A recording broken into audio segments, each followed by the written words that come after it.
Alrighty, good morning, good afternoon, and good evening whenever you happen to be listening to this. We're talking chapter 22 and the Great War, World War I, as we refer to it today. So we're going to have to launch the video a different way today.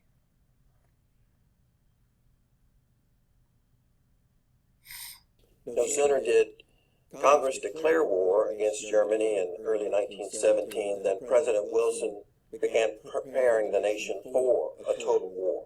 This entailed many changes. Not only were millions of young men being drafted into the armed services, but President Wilson created new agencies designed to focus and coordinate all of the government's efforts in providing for the war effort. The War Industry Board began to mobilize the American economy behind the war effort. Automobile plants shifted over to producing trucks and tanks and cannons.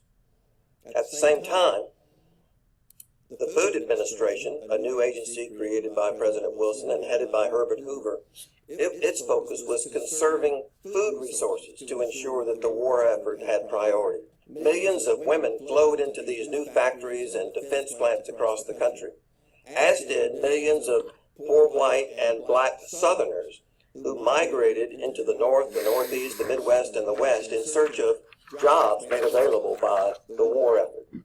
Taken together, these efforts to mobilize the entire nation behind the war effort helped ensure that the United States would play an effective role in ending the war in Europe. Alrighty.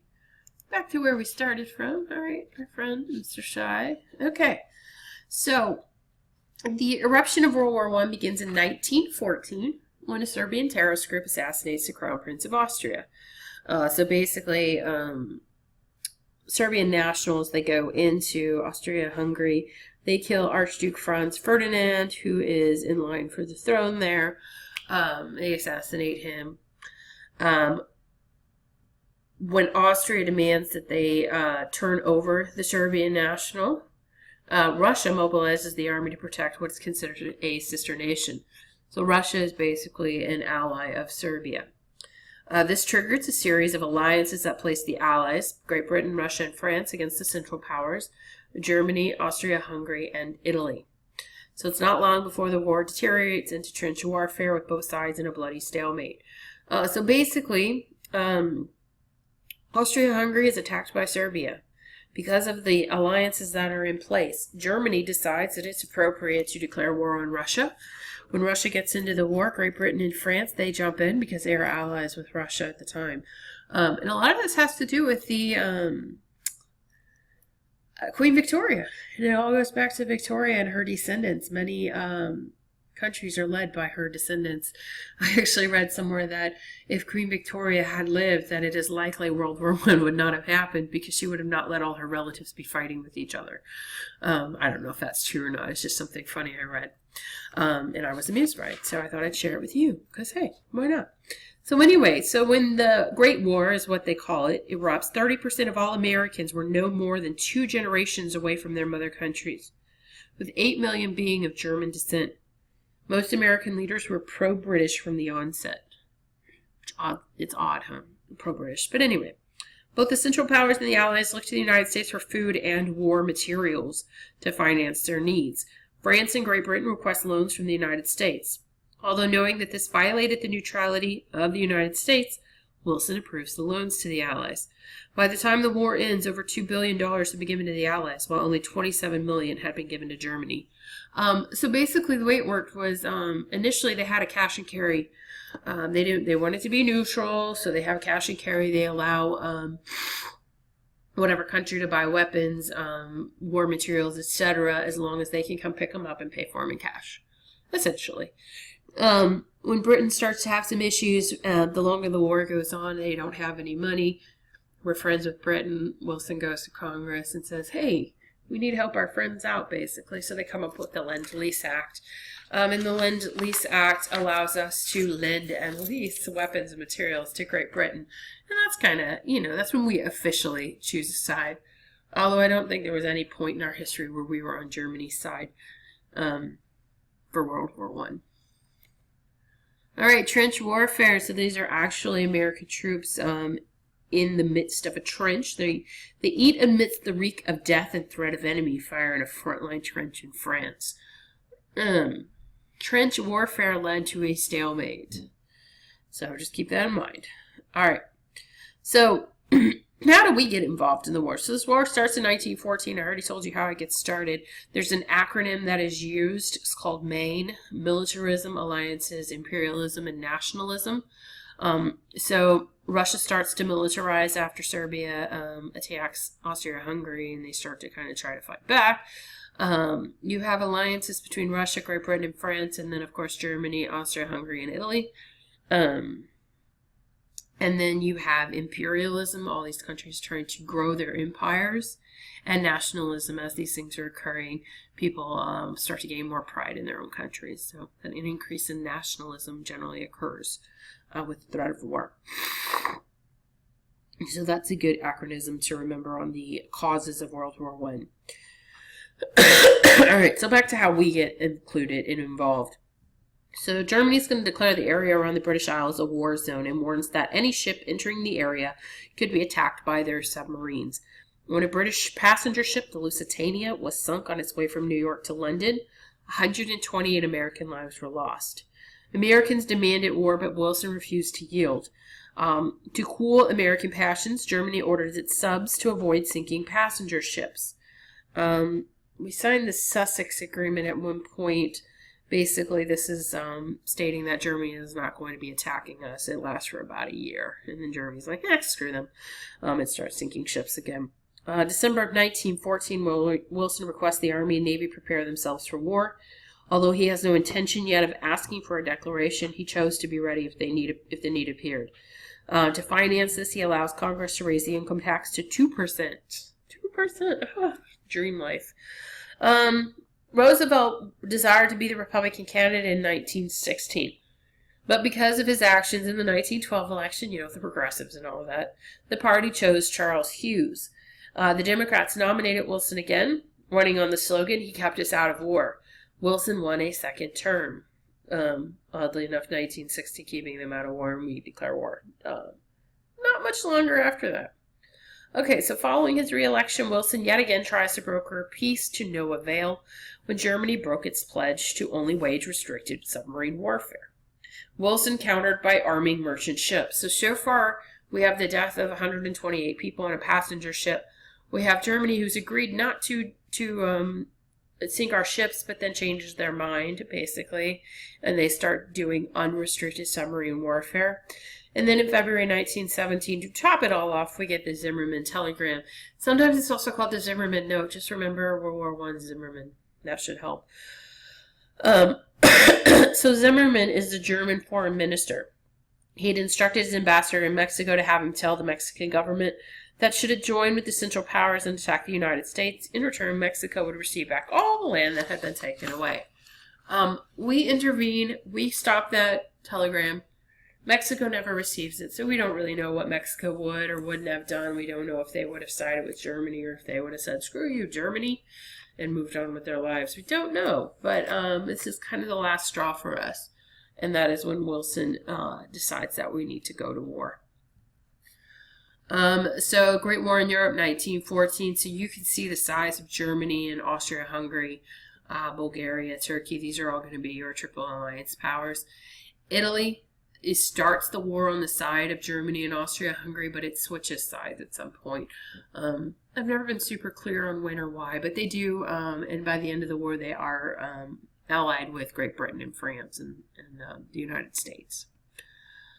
All right, peace with honor. So Woodrow Wilson's policies of neutrality proved popular in the 1916 campaign. So literally, he gets elected on keeping them out of war and turns around and puts us in war. All right. March of 1917, 5 U.S. merchant ships were sunk by German subs. Wilson asked Congress to recognize that a state of war existed between the two nations. Congress agrees, so we declare war on Germany. Although the armed forces had begun preparing for war, they were not quite ready yet. The Navy's first role was to protect shipping convoys from the United States to Great Britain. By providing loans for the Allies, America reinvigorated the Allies in Europe. An early detachment of troops led by John Pershing reached Paris in July of 1917. We were in this war for a little more than a year. In order to mobilize the nation, it becomes necessary to coordinate different industries under government bureaucracies. These organizations helped Americans raise their needed funds and conserve necessary items and promoted the growing of their own crops to prevent shortages. The closing off of immigration and reallocation of 4 million men to the war effort caused a shortage of workers. To find replacements, recruiters went to the South and brought back 400,000 African Americans. Women also entered the workforce in record numbers. Their contribution was so moving to Wilson that he decided to endorse the 19th Amendment, which gives women the right to vote. So, it takes some time, but he does get on board with it. So basically, I think I read somewhere that when the war started, or when we joined the war, we had 200,000 members in our military. We eventually sent 4 million men to war in Europe.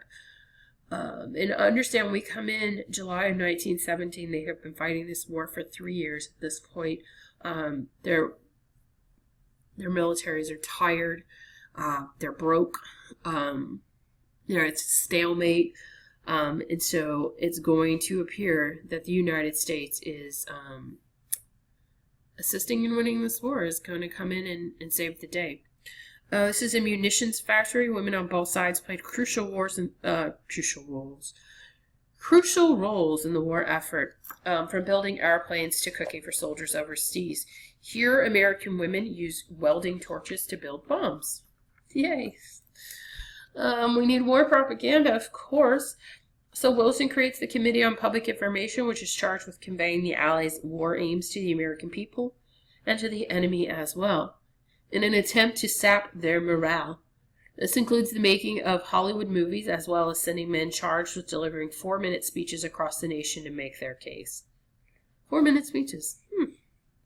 Anyway, one of the Hollywood movies, I just watched it the other day, is called, The Heart or something. Anyway, it's a 2-hour silent movie.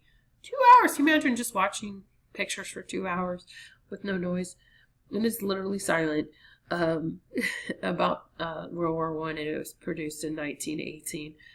If I think about it, maybe I'll show you a little snippet of it, or if we have time in class. Anyway, the war effort soon turns to a witch hunt against German Americans. Anything German was considered bad. Sauerkraut was now called Liberty Cabbage. German measles were called Liberty Measles, and Dachshunds were renamed Liberty Pups. The Espionage and Sedition Acts resulted in over 1,000 convictions of disloyalty to the Union. Yeah, fantastic, huh? All right. The American forces do not play a major role until 1918. Less than a year, people. Less than a year did we really affect this war. At the battles of Belleau Wood and Vaux, Americans gained limited ground, but the effect on the morale of their fellow allies was significant. At the Second Battle of the Marne, a German attack was rolled back all the way to Belgium. Soon the Germans were in defeat. The American efforts had allowed the Allies to break the stalemate that had existed up until then. And stalemate largely exists because of the trench warfare. Alright, at the beginning of the war, the Russians were part of the Allies, part of the whole reason they joined in the first place. But in 1917, a revolution led by Vladimir Lenin erupted and the royal family was killed. This is known as the Bolshevik Revolution. The revolutionaries followed the communist teachings of Karl Marx.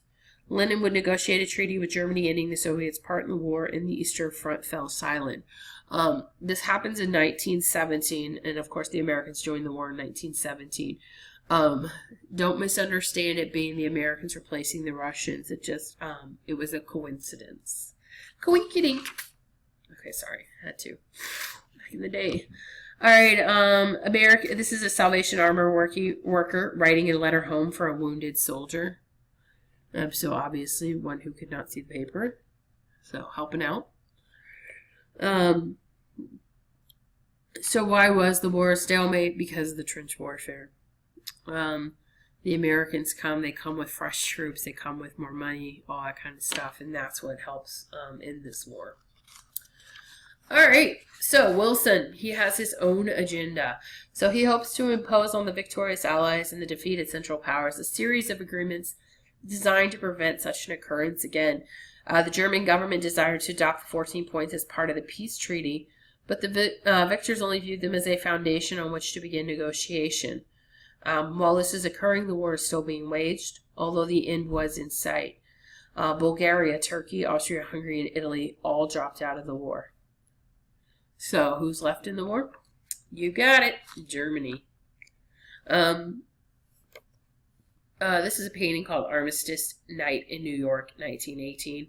George Lucas, known for his vivid paintings of urban life, captured the unbridled outpouring of patriotism and joy that extended into the night of Germany's surrender. Anybody know what day that is? November 11th. Yes, you got it right. Woo! All right. Wilson was the first president to leave the country for an extended period, which he did to attend the peace conference at Versailles. While he was gone, he would lose touch with the American people, while at the same time being hailed as the victor for the Allies while in Europe. He would alienate Republicans who would help win the war by openly requesting the citizens only vote for Democrats in the 1918 election. When he arrived in Paris, Wilson found that many of his allies were not interested in the 14 points. The cornerstone of the 14 points was the League of Nations. This is a place where nations would settle their disputes by diplomacy, not war. When the treaty approving the League was finished, Wilson returned to a defiant Senate, which refused to ratify it. So basically, Wilson goes to these treaty meetings at the Palace of Versailles. That's why it's called the Treaty of Versailles. They have these meetings. Guess who's not invited? Germany, of course. It is the victors that are at this meeting. So you've got France, Great Britain, United States, and Italy that are all here deciding what the fate is going to be of Germany. The Treaty of Versailles basically forces Germany to declare that they are responsible for the entire war, that they are going to pay reparations in billions of dollars range. They're going to demilitarize, and they are going to allow foreign rule until they can get their shit together. So if you ever wonder what happens with World War II, this is part of it. So one of Wilson's 14 points is the League of Nations, and it's one of the few things they actually take away from his 14 points is creating the League of Nations. However, when Wilson comes back to the United States, the Senate is virtually opposed to the League of Nations. They don't want to join a body that is going to be largely based in Europe. It's going to keep us involved in foreign affairs, and they're just not interested. And so they do not sign the Treaty of Versailles. When they don't sign the Treaty of Versailles, that therefore means we do not join the League of Nations. Us being seen as the powerful nation, the victors of the war, us not joining makes that organization inherently weak. So it is something that will eventually lead to World War II again. All right.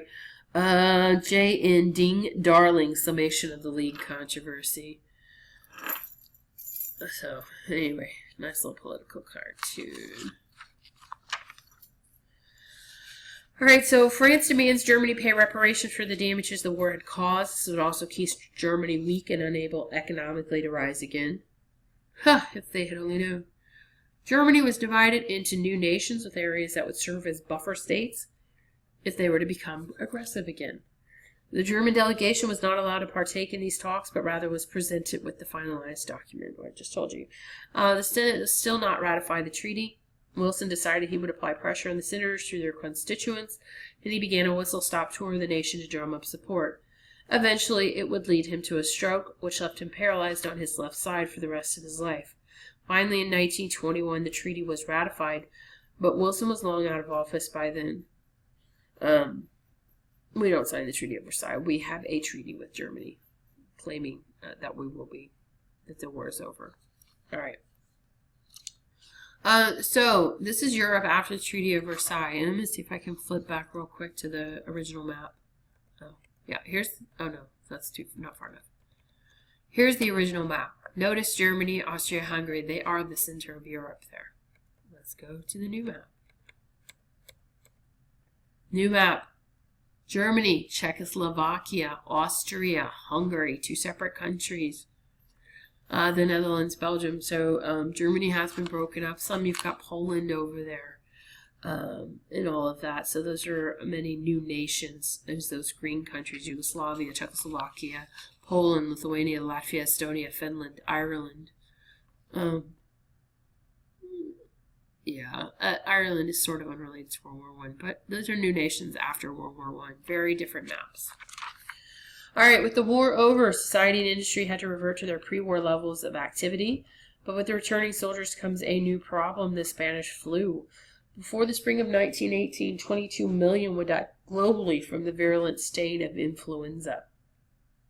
Released from wartime constraints, workers began to strike for their demands. The largest strike was the U.S. steel strike in 1919, which resulted in 340,000 workers walking off the job.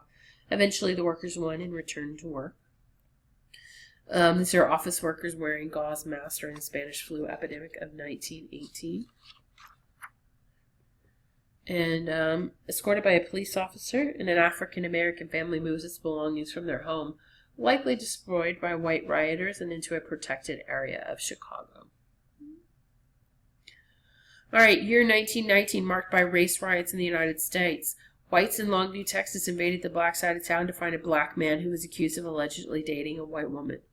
Washington, D.C. was mobbed by white and black gangs for 4 days until soldiers and a rainstorm ended it.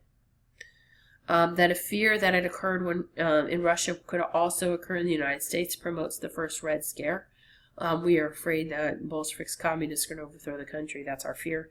Wartime hysteria over everything German. Sioux found another roost in all things communist. Militants mailed bombs to prominent members of the government. And this is going to lead into the 1920s.